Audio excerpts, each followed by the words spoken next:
फरिश्ता। Hello Ruchika, सुन, तू आज मेरा कोरियर ले सकती है क्या? रमा ने आग्रह करते हुए अपनी सहेली से कहा। क्यों, तू कहीं जा रही है क्या? हाँ यार, दरअसल कुछ घर का बहुत जरूरी सामान लेने अपने पतिदेव के साथ मुझे उसी समय पर बाहर जाना है। ठीक है, लेकिन ये तो बता, कोरियर कैश ऑन डिलीवरी है या पेड? कैश ऑन डिलीवरी है यार, तुझे तो पता है मुझे ऑनलाइन पेमेंट पर विश्वास नहीं रहता। मैं घर के कामों से फ्री होकर आकर तुझसे कोरियर भी ले लूंगी और तुझे पैसे भी दे दूंगी। ठीक है, रुचिका के ठीक है कहते उसने राहत की सांस ली और सोचने लगी कि कैसे बताए कि ऑनलाइन पेमेंट की इजाजत उसको नहीं है। घर की और अपनी इज्जत बनाए रखने के लिए सबको हर बार झूठ बोलना पड़ता है। अब ये कोरियर के बच्चे को भी इतनी जल्दी डिलीवरी देने की क्या जरूरत आन पड़ी? रमा मन ही मन बुदबुदाए जा रही थी। इधर कमलाबाई अपनी आदत के अनुसार रोज की ही तरह आज भी घर में झाड़ू पोछा लगाते लगाते रमा की सारी बातें सुन रही थी। रमा आज भी अपनी सहेली से अपना कोरियर लेने के लिए कह रही थी। ऐसा नहीं था कि रमा कोई फिजूल खर्ची करती थी, लेकिन एक औरत होने के नाते उसकी भी छोटी छोटी जरूरतें जिसे उसके पति अमर नहीं समझते थे। कंजूसी की हद ये थी कि वो सैनिटरी पैड के लिए भी पैसे देने में आनाकानी करते और कहते, पहले जब ये पैड नहीं थे तब औरतें कैसे रहती थी, वैसे ही तुम भी रहो। कुछ बोलने पर वो गाली गलौज और मारपीट पर उतर आता। नौकरानी भी सिर्फ समाज को दिखाने के लिए लगा के रखा था। अमर की आदत थी दूसरों के सामने महान बनने और अच्छा होने का दिखावा करने की। अमर की आदत से रमा को ही ज्ञान बांटते और चुप रहने के लिए कहते, जिससे रमा ने झगड़े से बचने के लिए ये रास्ता अपना लिया था। वो अपना कोई भी काम अमर की गैर मौजूदगी में ही करती। कभी खुद सहेलियों के पास जाती तो कभी कमला को बेचकर मांग लेती सामान। ख्यालों में कोई रमा के सामने कमली आकर अचानक बोल पड़ी, क्या बात है मेम साहब, आज भी कोई कोरियर आने वाला है क्या? आप बहुत परेशान, कुछ उदास सी दिखाई दे रही हो। नहीं तो, कहते कहते रमा की आवाज भर्रा गई। हाय सच्ची, कोई बात नहीं है। मुझसे झूठ क्यों बोलती हो मेम साहब? तो फिर अपनी सहेली से क्यों कह रही थी कि तू मेरा कोरियर ले लेना? पल्लू में हाथ पोंछती वह रमा के पास आकर खड़ी हो गई। सोफे पर बैठी रमा के सामने कमली नीचे जमीन पर बैठ गई और कहने लगी, मुझे तो हमेशा बोलती हो कि तुम झूठ मत बोलकर, तेरे चेहरे से साफ पता चल जाता है कि तू झूठ बोल रही है। फिर आप क्यों झूठ बोल रही हो? आपके भी चेहरे से साफ पता चल रहा है कि आप झूठ बोल रही हो। मेम साहब, मैं तो सिर्फ इतना जानती हूँ कि हम महिलाओं के जीवन में सुख दुख दोनों साथ साथ हमारी परछाई बनकर चलते हैं, लेकिन हम इसे किसी से कहते या दिखाते जताते नहीं। हम औरतों की आदत होती है, हम दुख जमाने से छिपाकर दुनिया को अपना सिर्फ सुख दिखाते हैं। किस लिए? अपने परिवार की मर्यादा के लिए। लेकिन यही परिवार वाले खास पतियों के लिए हमारे दुख कुछ असर नहीं करते। उन्हें कुछ बोलो तो बस उन्हें ये सब औरतों का नाटक ही लगता है। रमा चुपचाप कमला की बातों को सुन अपने अंतर मन से बातें करते हुए कहने लगी, हाँ सच कहूँ तो तुझे समझाने की आड़ में मैं खुद को भी तो समझाती हूँ। कमला बाई ने आज रमा का हाथ थाम लिया और उसका हाथ हिलाकर कहा, कहाँ खो गई मेम साहब, बताइए ना क्या हुआ? आप साहब से इतना डरती क्यों है? क्यों उनके रहने पर आप अपना कोरियर सहेलियों से घर मंगाती है? क्यों आप चाहती है कि कोरियर वाला कोरियर लेकर घर में तभी आए जब साहब घर में ना हो? आज दोनों के बीच मालकिन और काम वाली का भेद मिट गया था। आज वो दोनों सिर्फ दो औरतें थी जो सच्चे मन से एक दूसरे के दर्द को महसूस कर रही थी। रमा का उदास चेहरा अब और उदासीन हो गया। उसने आज मन का गुबार बाहर निकालते हुए कहा, कमली, यूं तो बात कुछ भी सुनेगी तो शायद हंस पड़े और तू भी वही कहे जो सब मुझसे कहते हैं कि हर मर्द ऐसा ही करता है, पति ऐसे ही होते हैं। लेकिन कमला ने कहा, लेकिन क्या मेम साहब, कह डालो दिल की बात, वरना हमेशा यूं ही घुटती रहेगी मन ही मन। रमा ने आज पता नहीं क्यों लेकिन कमला का अपनत्व पाकर बोलना शुरू किया और सारा मन का गुब्बार बाहर करते हुए कहा, जानती है कमली, सारा दिन बीत जाता है मेरा इस रसोई घर में सबके मन का पकाते पकाते और इस घर को सजाते संवरते। कमलाबाई गाल पर हाथ रखते हुए बीच में ही बोल पड़ी, वो तो सभी को करना ही पड़ता है, पेट की खातिर। सारे फसाद और दुख की जड़ ये मुआ पेट ही तो है। फिर आप ही तो कहती हो कि कर्म ही पूजा है, तो फिर काम से क्या घबराना। रमा ने कहा, पहले तो चुपचाप मेरी पूरी बात सुन तो सही, बीच में ही बोले जा रही है।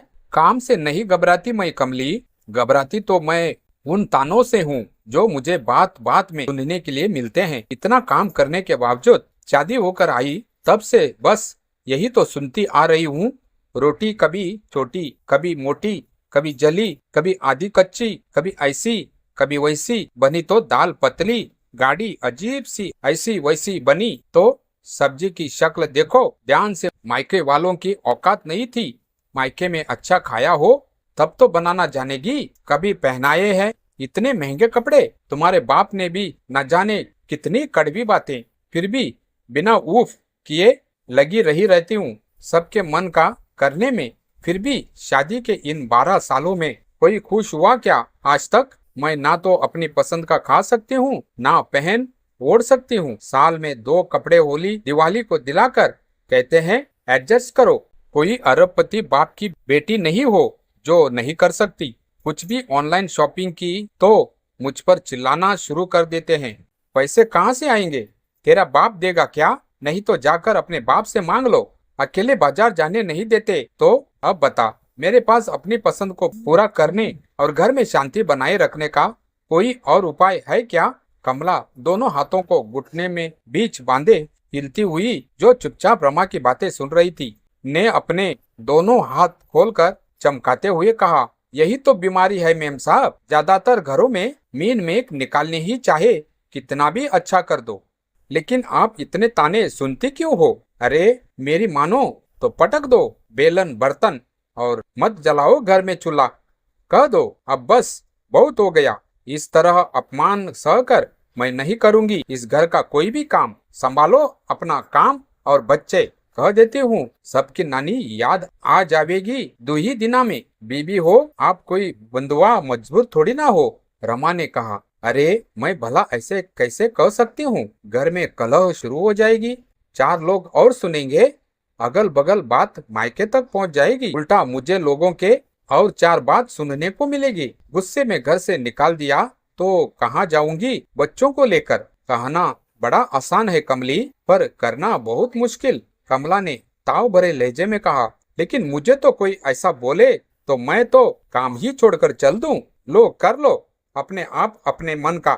रमा ने कहा, हम तू कह सकती है ऐसा क्योंकि तू तो काम वाली है ना, तुझे क्या दूसरा घर मिल जाएगा फौरन ही। तुझे समाज में इज्जत और मान मर्यादा की क्या चिंता, तुझे कोई कुछ कहेगा भी नहीं। लेकिन मेरी बात तुझसे अलग है, यही तो फर्क है तुझमें और मुझमें। कमला ने कहा, मेम साहब बुरा मत मानना, लेकिन ऐसी अपमान भरी जिंदगी जीकर मालकिन कहलाने से अच्छा मैं काम वाली बाई ही सही हूँ। दुनिया की नजरों में मैं काम वाली सही, लेकिन मैं तो मालकिन हूँ अपने मन की। जो जब जो मन करे कर सकती हूँ, बिना किसी के डर के पूरे हक और सम्मान से अपने घर में रहती हूँ, किसी के बंधुआ मजदूर बनकर नहीं। लेकिन आप तो लोग क्या कहेंगे के डर से अपने ही घर में बंधुआ मजदूर बनी बैठी हो। साहब ने आपकी हालत काम वाली से भी बदतर हालत कर रखी है। क्या फायदा साहब के इतने बड़े लिखे होने और कमाने का, जब वो अपनी ही बीवी को सम्मान और अधिकार देना नहीं जानते। मेरी मानो तो गलत व्यवहार के खिलाफ आवाज उठाओ और अपना सम्मान और अधिकार खुद प्राप्त करो। आपको खिला पहनाकर साहब कोई ऐसा नहीं कर रहे हैं, ये सब तो आपका कानून अधिकार है। अगर आप आज चुप रही तो कल को इसका परिणाम और खराब हो सकता है। ये सब देखकर बच्चे भी झूठ बोलना सीख जाएंगे और भगवान ना करे आपकी ऐसी हालत और आपका सहना देखकर वो दोनों भी शायद कभी आपका सम्मान ना करे, क्योंकि बच्चे अच्छी या बुरी आदतें देखकर ही सीखते हैं। अपने लिए ना सही, लेकिन अपने बच्चों के सुनहरे भविष्य के लिए बोलना शुरू करो। चलो मैं चलती हूँ, मुझे बहुत देर हो रही है। कहकर कमली रमा के लिए सीख छोड़ गई, साथ ही अनेकों प्रश्न भी जिसके जवाब रमा को खुद ही ढूंढने थे। बहुत कुछ सोचकर उसने अपना फोन उठाया और अपनी सहेली को फोन करके कहा, तू रहने देना, मेरा कोरियर लेने के लिए अगर आए तो उसे मेरे घर भेज देना, मैं स्वयं ले लूंगी। तभी रमा की सहेली ने कहा, ठीक है। अब रमा ने तय कर लिया था कि अब वो नहीं डरेगी, ना ही अपने आत्मसम्मान से समझौता करेगी। कोरियर वाला आया तब तक अमर भी घर आ चुके थे। रमा ने पर्स से पैसे निकाले और पैसे देकर कोरियर ले लिया। तभी बाथरूम से टॉवेल से अपना चेहरा पोंछते हुए पीछे से अमर भी आ गया। उसने रमा के हाथ में कोरियर देखकर कहा, ये किसने मंगवाया है? किसके लिए? मैंने मंगाया, मेरा है। अमर ने गुस्से में तौलिया खुद से दूर फेंकते हुए अपना हाथ उठाया ही रमा को मारने के लिए कि तब तक रमा ने अमर का हाथ कसकर पकड़ लिया और कहा, मिस्टर अमर, अब बस मारना और गालियां देना मुझे भी आता है। फर्क बस हमारे संस्कारों का है। जो मैं तुम्हारा सम्मान करती हूँ, इसका तुमने आज तक गलत फायदा उठाया। मत भूलो, जिस दिन मैं अपने पर आ गई तो क्या होगा। एक बार अगर पुलिस के डंडे पड़ गए तो ता उम्र याद रहेंगे। और जो शरीफ आदमी होने का मुखौटा लगाए फिरते हो ना, उससे भी उतरते देर नहीं लगेगी। मेरा तो जो होगा सो होगा, तुम अपना सोचो, तुम्हारी इज्जत का क्या होगा। तो अब दिमाग से काम लो, समझे। आज रमा की पकड़ इतनी मजबूत थी कि अमर अपना हाथ चाहकर भी नहीं छुड़ा पा रहा था। अपनी बात पूरी करते ही रमा ने अमर का हाथ खुद से दूर झटक दिया। अमर की कलाइयों पर रमा की मजबूत पकड़ के निशान बन चुके थे। कोरियर अंदर कमरे में ले जाते समय रमा ने पलट कर कहा, मत बोलो कि मैं तुम्हारी बीवी हूँ, बंधुआ, मजदूर या गुलाम नहीं, जिससे तुम जानवरों के जैसा बर्ताव करोगे। कहकर रमा अंदर चली गई।